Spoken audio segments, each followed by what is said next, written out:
4 months in Thailand and Vietnam, and this is how much I need. It covers all my flights, my accommodation, my food, my entertainment, my everything. And here is the detailed breakdown. But before that, quick recap. My name is Rashid, I'm 40, I live in Estonia, and in November I will go to Thailand and Vietnam to really find out who I want to live there. This is a second video of my journey, and it will cover budgeting part and how much things will cost. And of course, quick note, this is not my first time in Asia. I have been several times before in Thailand past 3 years, so I think I have a quite good understanding how much things will cost and how much I need. And for the Vietnam part, I have done my research. I have looked the prices on the booking. I have looked some of the expats who are living there in YouTube in their channel, so I have a quite good understanding what I need for the Vietnam. Yeah, so here it is. First item is the flights, and I have actually 2 round-trip flights. The first one is with Finnair, and it's from Tallinn to Helsinki to Bangkok, and later on back from Bangkok to Helsinki to Tallinn. And I have already purchased the tickets, and the cost was 1,050 euros. And the second one is also round trip. It's from Bangkok to Vietnam, Da Nang, and later on back from Da Nang to Bangkok. And for this trip I have planned around 150 euros. Probably you are wondering that the first round trip is quite expensive, and you are correct, but there are several reasons for that. The first one is location. Estonia is located quite poorly, and we don't have so many service providers for the flights, so the prices are usually at the higher end. The second one is that at the moment I think there is quite significant price impact to the fuel crisis. I think this is not only Estonian case, but also in other countries. And the third one is that I took the tickets directly from Finnair.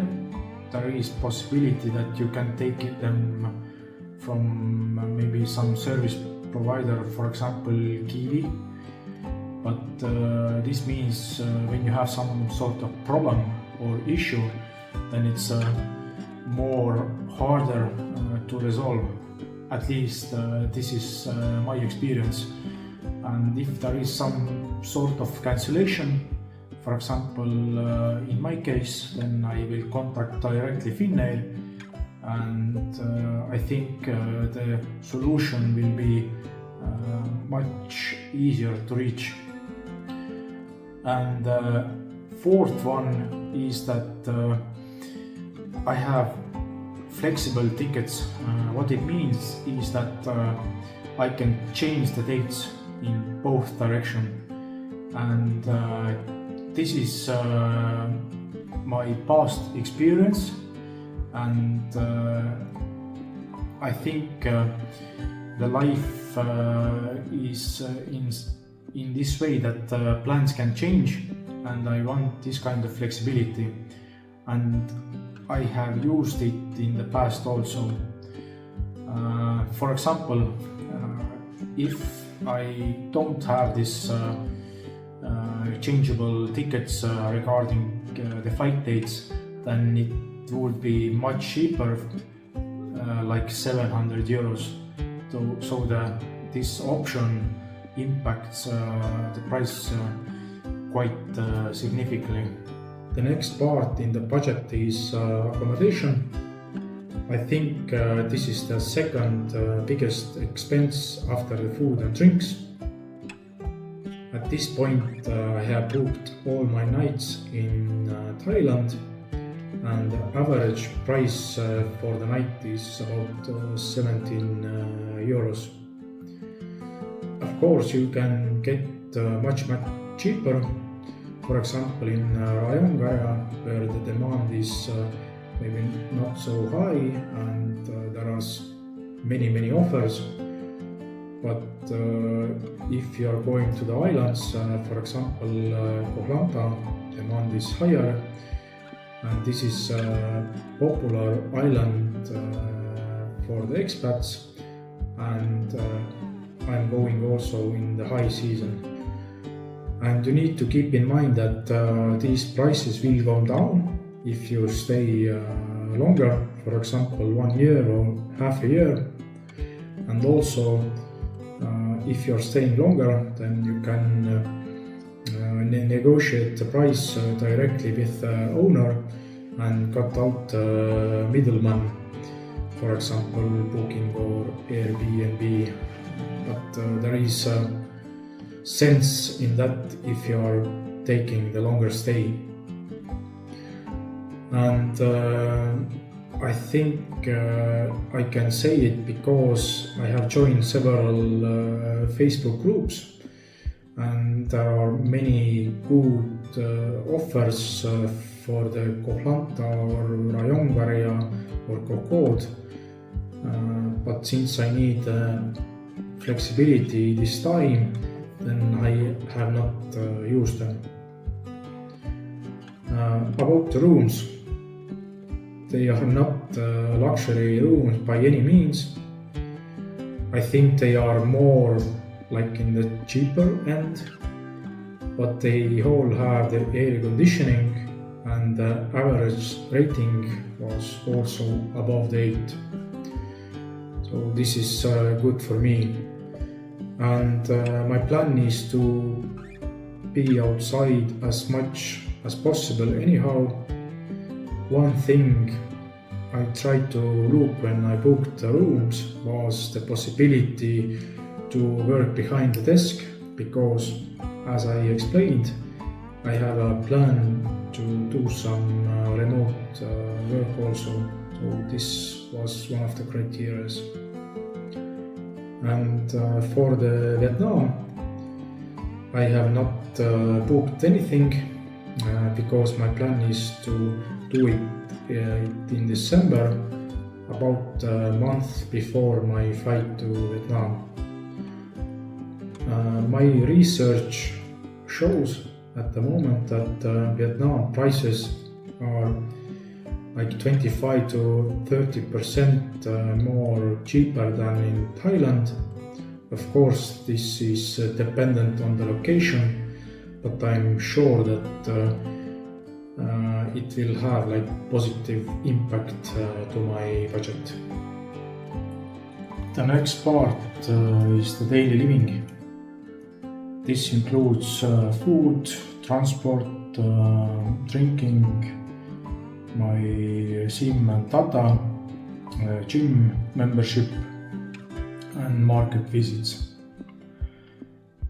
I know this may look tight for some of you, but this is more than doable because I have done it. For the food, drinks and markets, I have planned about 500 euros per month. This is about 16 or 17 euros per day, and I think this is more than realistic because you can get a really healthy meal less than 2 euros.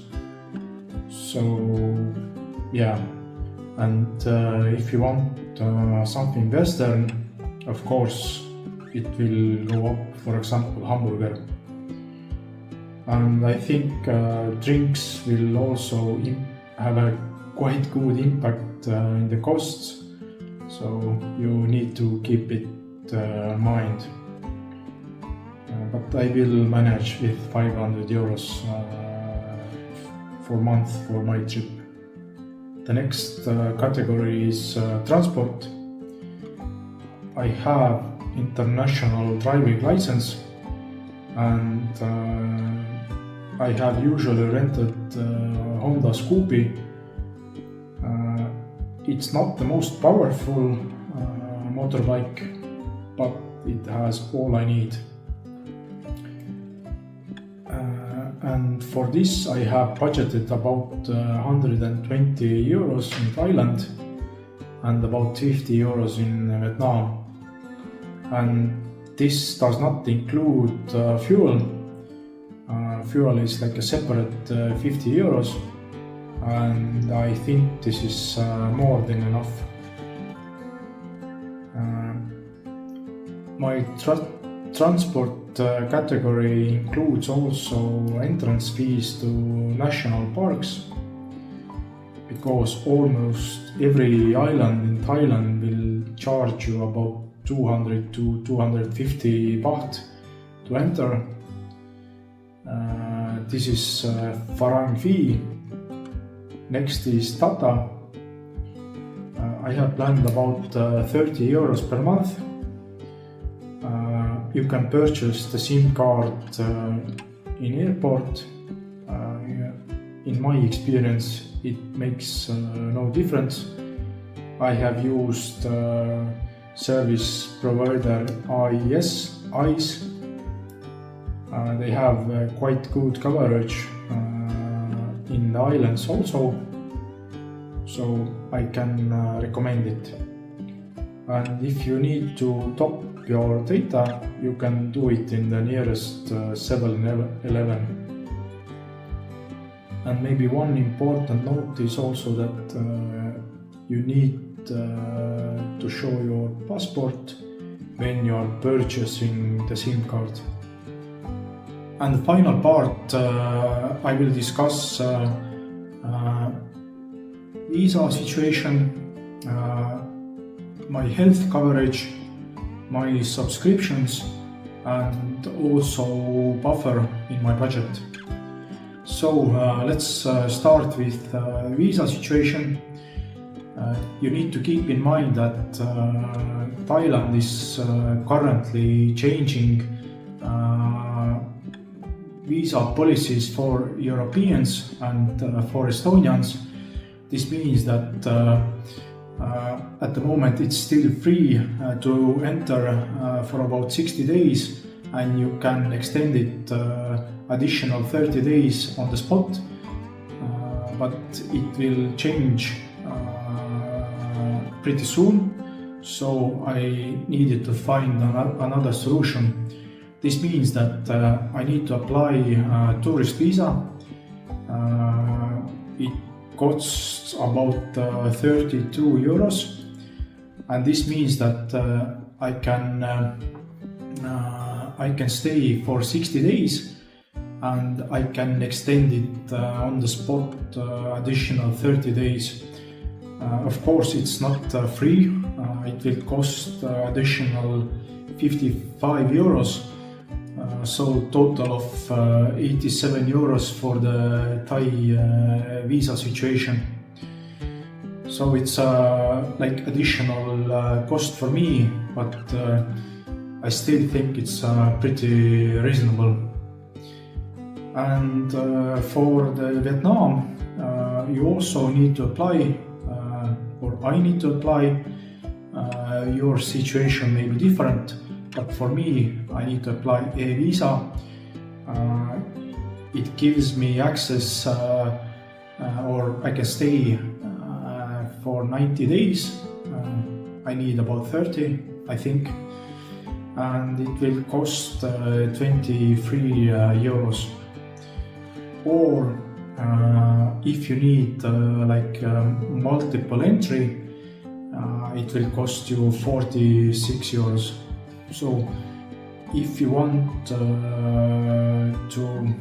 travel in different countries while you are staying in Vietnam, or you want to go back, then you need to apply multiple entry visa. So the cost difference, it's not so high.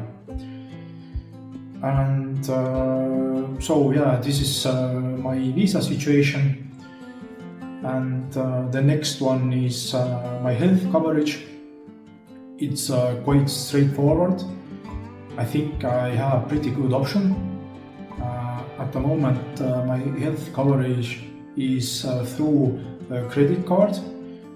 It gives you in Asia total of you can stay 180 days, and it cost me only 7 euros per month, and it gives quite good coverage if some sort of accident will happen. So yeah, this is a year-round cost for me. It's not maybe additional, so I have kept this credit card just to have this health coverage when I'm traveling. If you want to take some separate health coverage, then of course price will be much different. So subscriptions, I have only one subscription. It's Netflix. I have used it while I'm traveling. I don't look Netflix much, but sometimes when you're in hotel, it's good to have this option. And this is only like 10 euros per month, so it's quite reasonable in my opinion. And one plus is that when you are using it abroad, you have totally different options, because you have very different like movies in different countries. So it's a nice surprise to have access to other countries' movie lists. And the final item is my buffer. It's not much, only 150 euros per month, total of 600 euros. But I think it will cover my surprise costs that I may have, so I'm not really worried, and I think it's reasonable. Of course, when you are traveling together, or you have multiple people, or with family, you need to have like a bigger buffer. But for me, I think it's more than enough. Hopefully, this budget overview gave you a quite good understanding what to expect. And of course, if I missed something, then you can let me know. I have still time to adjust a little bit my cost, my budget, and yeah, please let me know. And in the next video, I will cover the part why I'm even considering leaving Estonia. So see you soon.